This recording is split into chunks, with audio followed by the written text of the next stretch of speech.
Hello बच्चों, let's see the question. Here the question says cotyledon of maize grain is called first scutellum, second plumule, third coleorhiza and fourth coleoptile.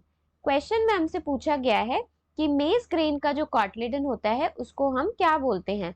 सो यहाँ पर हमारे पास की concept क्या use हो रहा है. की कॉन्सेप्ट है हमारे पास cotyledon in case of monocots. क्या है? Cotyledon in case of monocots. सबसे पहले तो हमको ये पता होना चाहिए कि जो मेज ग्रेन होता है वो डाइकॉट में लाई करता है या फिर मोनोकॉट में लाई करता है. सो मेज इज एक्चुअली अ मोनोकॉट. मेज क्या होता है? मेज हमारे पास मोनोकॉट होता है और मोनोकॉट्स के केस में जो कॉटलिडन होता है it is one large and shield shaped cotyledon known as scutellum. So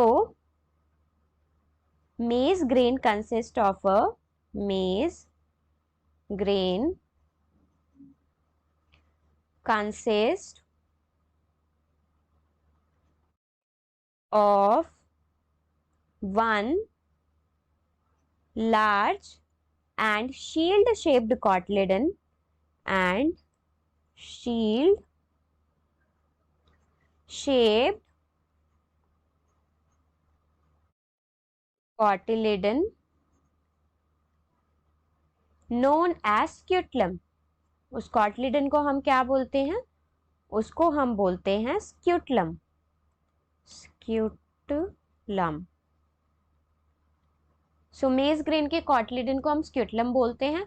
प्लिम्यूल is actually the precursor of shoot. मतलब ये कॉटलिडन में क्या होता है, एक हमारे पास शॉर्ट एक्सिस होती है जिसमें एक प्लिम्यूल होता है, एक रेडिकल होता है.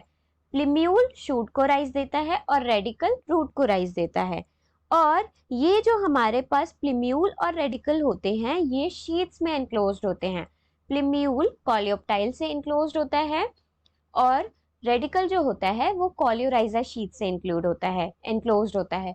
सो यहाँ पर हमारे पास करेक्ट ऑप्शन क्या हुआ? कॉटलिडन को क्या बोलते हैं? कॉटलिडन को हम बोलते हैं scutellum. So here first option will be correct. Hope you understood it well. Best of luck and thank you.